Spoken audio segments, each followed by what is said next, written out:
xibaar yu wér te wóor ca tàng-tàng ba abonnez-vous pour ngeen di mën di jot suñuy vidéo. Pape Malick Ndour de mi ngi sàkku ci Ousmane Sonko mi premier ministre mu génnee loxoom ci wàllum finance publique yi moom Pape Malick Ndour mi fi nekkoon ministre de la jeunesse loolu daal la wax ne mi ngi koy sàkku ci Ousmane Sonko di leen jaajëfal bu baax a baax ci ànd yi ak ñun ci chaîne bi di Buzz 221 HD. L'ancien ministre de la jeunesse Pape Malick Ndour moom mii nag daal mi ngi wax ni mi ngi sàkku ci Ousmane Sonko ngir nag mu génnee implication bi nga xam ne mi ngi koy impliqué ci li nga xam ni moo di session des finances publiques ci ab émission boo xam ne amoon na ko grand jury ci rajo Futur Média moom Pape Malick Ndour daal nay wax nag loolu dina am ay conséquences yu doy waar ci décision bi nga xam ne nag jël na ko ngir rek dugal loxoom ci li nga xam ni moo di wàllum finance publique ci réewum Sénégal moom Pape Malick Ndour nag ci fàttali nekkoon na fi ministre de la jeunesse waaye nekkoon na fi nit koo xam tamit ku jege ancien président de la république bi fi nekkoon di Macky Sall la ñu tudd ko ci mbir yu baree bari moom Pape Malick Ndour bu ngeen fàttalikoo mbiru Pape Abdoulaye Touré bii nga xam ni dañ ko dóoroon ba gaañ ko Pape Malick Ndour mi laale woon na ci ba Pape Abdoulaye Touré sax plainte bi nga xam ne déposé na ko turu Pape Malick Ndour mi ngi ci parce que mi ngi xamle ni dafa bokk ci ñi nga xam ne ñu commandé woon wala ñoo nekkoon les commanditaires ngir agression bi nga xam ne amoon nañ ko jëmale ko ci Pape Abdoulaye Touré mu nekk ab étudiant waaye ab simple citoyen sénégalais boo xam ni dafa nekkoon ab activiste am lu réew mi doon xeex mu ko doon xeex tax ñu jàpp ko faagaagal ko ba damm ko mu am ay fractures yu bari ñu jaaree ko foofu jël ko yóbbu ko ca kaso nëbbu ko li nga xam ne moo di jant bi moom Pape Malick Ndour boobu nag tey nee na moom moo taxaw di joxe li nga xam moo di leçon de morale ki nga xam ni moo di Ousmane Sonko ci conseil des ministres bi nga xam ne mujj nañ koo am de communiqué bi ñu génne dañu wax ni bi ñu génne le 8 janvier le premier ministre dafay décider ci dépenses yi nga xam ne ay dépenses d'investissement la dañ koy valider à son niveau loolu yi moo tax kon moom moo daal di xam ne loolu daal di wax ni premier ministre kon dafa war a génn lépp jëm ci wàllu finance waaye ba fàttali même bu fekkoon loo xam ni duñ ko valider à son niveau aussi premier ministre moom mooy le chef du gouvernement c'est-à-dire moom moo jiite le gouvernement képp koo xam ne ci gouvernement bi nga bokk ngay ministre le premier ministre Ousmane Sonko mooy sa patron donc ñi nga xam ne ci gouvernement am lañ bokk mooy seen patron mën di leen jox sax ay ordre ñuy def kon donc bu fekkee même su nekkul woon lu ñuy valider à son niveau aussi bu ko neexoon mu ni tey ministre sangam lépp looy def naa ko yëg te ministre boobee du ko sañ a bañ parce que son patron s'appelle Ousmane Sonko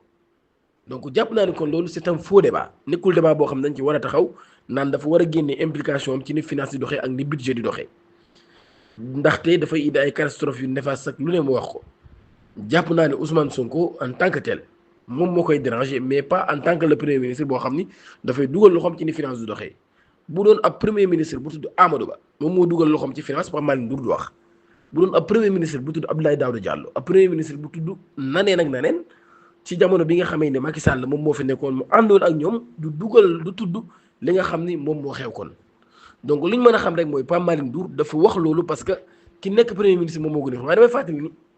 li wolof naan ku gémmiñam du nàcc du wax jàmm te képp koo xam ne aussi sa loxo dafa tax maanaam sa loxo setul am na dossier yoo xam ni wala mbir yoo xam ne waroo cee wax Pape Malick Ndour dafa bokk ci ñi nga xam ne seen loxo setul non seulement dañ leen a war a teg ci yoon waaye sax waruñoo wax ci li nga xam ne moo di réew mi wala ñuy wax ci penc mi lu ñeel mbirum réew mi parce que sénégalais yi ñoom ñoo ko sanctionné man damay wax ni nangu naa ku ne nga wax nangu naa ku ne nga critiquer gouvernement bi fi nekk waaye ñi nga xam nag ñoo fi jógee ngir yàlla ngal la waay nan ñu may quelque temps may gars yi ñu liggéey bu demee nag ba jamono Sénégal daan leen kaay leen ñëw ñun ñoo juumoon ñëwaat leen su boobaa wax dëgg yàlla boobaa dinañ am lu ñu wax waaye jamono ji nag mënuñoo wax de li tax mënuñoo wax mooy bañ leen daaxee daa yàggut ñu dem ngembuwaat ñëwaat dëggal seen bopp ñu jàppaat leen duma leen duma yu metti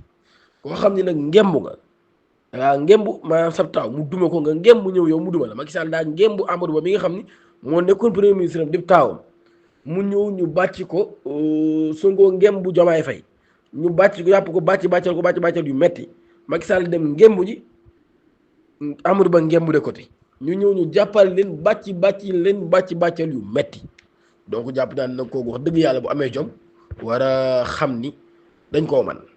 léeg-léeg li waa ñi naanal lu sedd may sa baay mais bu amee jom war a xam ni ki mu jàkkaar loolu mooy baayam donc loolu laa am ci lu ma ci wax Pape Malick Ndour en tout cas man ci li ma gëm warul di wax ci yenn question yi ci réew mi beneen question bi ñuy taxawaat ab xibaar la bu ñeel mbirum E-Media directeur général ba daan nay woote ab waxtaan muy ab concertation loolu la ñuy woowee rek dialogue ñenn ci agent yu E-Media yi nga xam ne ñi ngi continuer di wër liggéey ci yeneen këru taskaayu xibaar ndax nag dañoo toog ay weer jotuñu seen salaire directeur ba daal nay tontu de daan nañuy publier ab communiqué di invité employés yi ngir ñu dajee amal ab waxtaan ngir trouver li nga xam ne moo di solution maanaam wut saafara ci yooyu lay jàngoro ci am message boo xam publier nañ ko ci occasion fête année bi jeex bii Alassane Samba Diop ak équipe bi nga xam ni ñoo nekk ca E-Media ñi ngi nekk ci ay jafe-jafe yu méttee métti waaye nag ñoom daal ñi ngi woote ñi nga xam ne ñoo nekk ca këru liggéeykaay googu ngir ñu wut li nga xam ne moo di solution ngir mën a saafara jàngoro joojee mu ni bis bu nekk daal ñu ngi def ay effort yu métti nag ngir jàkkaarloo ak li nga xam ne ci la ñu nekk jamono jii ngir nag changer li nga xam ne moo di suñu clientèle loolu le directeur général daal di déclaré mu ni nag journalistes yi ak techniciens yi ak ñi nga xam ñoo di administratif bi ñoom ñëpp daal ñu ngi leen di woon ngir ñu participer ci ay waxtaan yoo xam ne dafay jëm ci ab liggéey ngir trouver ay piste ngir mën a résoudre problème bi nga xam ne jamono ji kër googu yi mi ngi koy dund. ba tey ñoom ñi nag ñi ngi wax ni daal taxawal nañ nag ab stratégie bu am solo boo xam ne jamono ji ñi ngi nekk nag di ko càmbar ci wàllum économie boo xam ne jàpp nañ ni ci wàllum secteur média bi daal ñi ngi ciy woote tamit ñi nga xam ne ñoo di actionnaire yi nga xam ne ñoo nekk foofee ca télé ba wala ca groupe de presse bi di E-Media ñu jël seen ay décision pour nag daal di mën a taxawal entreprise bi mu mën a wéy di continuer liggéey bu am solo bi nga xam ne mi ngi koy def waaye tamit ngir ñi nga xam ne ñoo di ay employés yi ñu continuer di ci mën a gis seen bopp waaye ñi nga xam ne ñooy public bi leen di seetaan ñu mën a wéyee ni kon di gis seen bopp ci télé boobee loolu nag kon groupe E-Media ñoom ñoo ko daal di publier ndax nag gis nañu bu yàgg ba léegi ay journaliste ñi ngi jógee ci kër googu di E-Media di dem faneen di démissionner wala sax ñuy def ay grève daanaka bari ci weer yi moom bariwul looy toog déggul ñu ni waa E-Media ña ngay def grève li ko waral mooy dañ leen a ameel ay arriéré yoo xam ne fayuñu leen ko parce que E-Media jamono ji dafa nekk ci crise dan moo waral ñu nekk ci crise nag xaw ma waaye daal dañoo nekk ci crise ba seen ay employés ñu bari fayuñu leen loolu kon mooy jafe-jafe bi nga xam ni E-Media am na ko te moom la nekk di jànkuwanteel jamono ji ñu ngi leen jaajëfal bu baax a baax dina ñaan ngi abonné suñu chaîne Buzz 221 HD activé cloche de notification bi pour bañ a rater suñu yeneen vidéo jërë ngeen jëf. immatriculation bi moom ñun ñëpp d'accord nañ ci te tamit bëgg nañ ko ndax soxal nañu ñun ñëpp li ngeen ñu ci bëggal dong loolu lañ ci bëgg liñ ci teg tamit 28 millions yi tamit bëriwul loolu it nangu nañ ko ba tey waaye app bi tamit ci ñun maanaam jege na ndax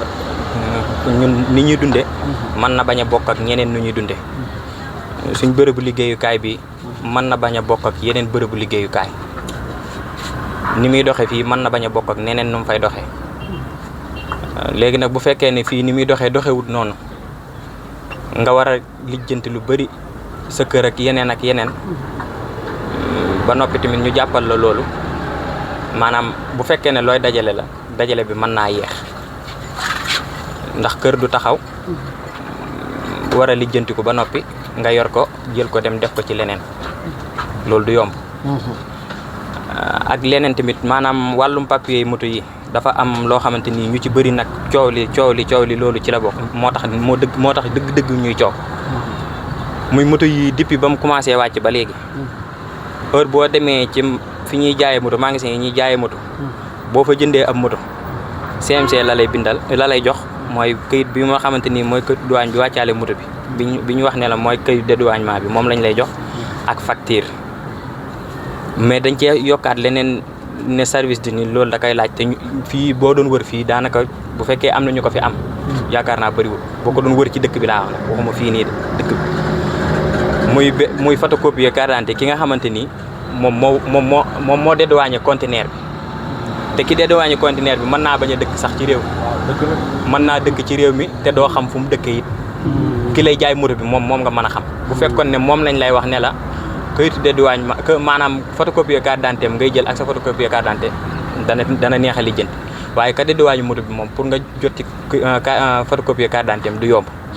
comme li muy wax nii dogguma ko. Omar mi xam nga dëkkut Sénégal Mali la dëkk. pour nga génne ko loolu du jafe nit ñi. comme li muy wax nii lay dëgg. léegi loolu noonu moom la ñu bëri nag maanaam di wax. ndax këyit boobu yombul. bi ci topp dañoo wax ne. maanaam am na beneen këyit boo xam douane moo koy dagg. te 55000 la koy daggee. këyit boobu noonu tamit foog nga am ko. ba tey loolu gën a indi ab jafe-jafe bu gën a yokkaat tamit ci 28000 yi ñu waxoon yokkaat nañ ci leneen kon. léegi nag buñ gisee nit ñi di wër di wax di wër di wax bu di wër di wax maanaam loolu moo gën a yokk a tax kayit boobu moo kër yooyu ñu ci dugal ci biir ak yooyu ñu war a lijjantiwaat war ci defar xaalis moo tax mais bu fekkoon ne jaarale nañ ko weneen yoon nga xamante ni ki la jaay moto bi nga xam tey man su ma jëndoon sama moto ci bitig bi ñuy jaayee moto ma jënd ko ñëw yor ko ba mu neex ma keneen bëggaat ko ma di ko jaay mën na maa jël sama photocopie carte d'identité mu jël photocopie carte d'identité ñu defal ñu accès de vente bu ko police de légaliser mu légaliser ko bu bëggee dem miite ji mu dem miite ji loolu dina gën a yomb dina gën a yomb ci ñun waaye bu ñu bëggee lijjantiwaat ndax moto bi mën naa jaar ci fukki nit léegi nag ko mujjee yor tey boo ko laajee photocopie boobu fan la koy jëlee fukki nit ñi xamuñ fuñ jaar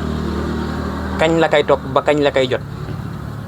yooyu yëpp dafa mat sóoraal te loolu yàgg na depuis boo xoolee 2011 wala 2016 ba léegi noonu la fi moto yi wàcce maanaam nag ñun moom loolu la ñuy sàkku maanaam moo xoolal ñu ci weneen yoon woo xamante nii dina gën a jàppandi ci ñun pour mutation bi mën a yomb mutation bi moom ñoo ko gën a bëgg ku koy bëgg waaw ndax lii ngeen ci wax nii ñun moom lañ soxla sécurité dina ci am benn da nga am say droit yu mat sëkk nga xamante ni ëllëg lu la mën a arrivé ci yoon wi ci biir fu mu la mën a arrivé da nga am ñu koy lijjanti waaye fi mu toll nii bu la dara laaloon wala dara tamit dañuy jël moto bi yóbbu lijjanti nuñ la faje boo wéree nga jëlaat moto jeex na noonu dong la ñuy doxee te yooyu noonu buñ demee ba mu jóge fii moo ñu gënal waaye daal maanaam fexe daal ba nga xamante ni yii nii ñu wax nii buñ ñu ci mënee dimbale daal ba nga xamante ni danañ ko woyofal jéem a xool weneen yoon wuñ jaar pour ñu mën koo am loolu daal ñun la ñuy ñaxtu waaye ñaxtuwuñ leneen te yaakaar naa tamit mboolam ñu yor moto yi loolu lañ ñax te waxu permis yi tamit dama dégg ñu ne moom permis yi après lay doon bu carte grise yi pare la ñuy jublu ci maye permis yi daa mel ni man ci li ma déggoon loolu la waaw bu fekkee ne loolu la tamit loolu ba tey baax na ndax bu fekkee ne buñ paree ci carte grise yi ba pare la ñuy jublu ci wàllu maye permis loolu ba tey baax na waaw maa ngi sant ñëpp di gërëm ñëpp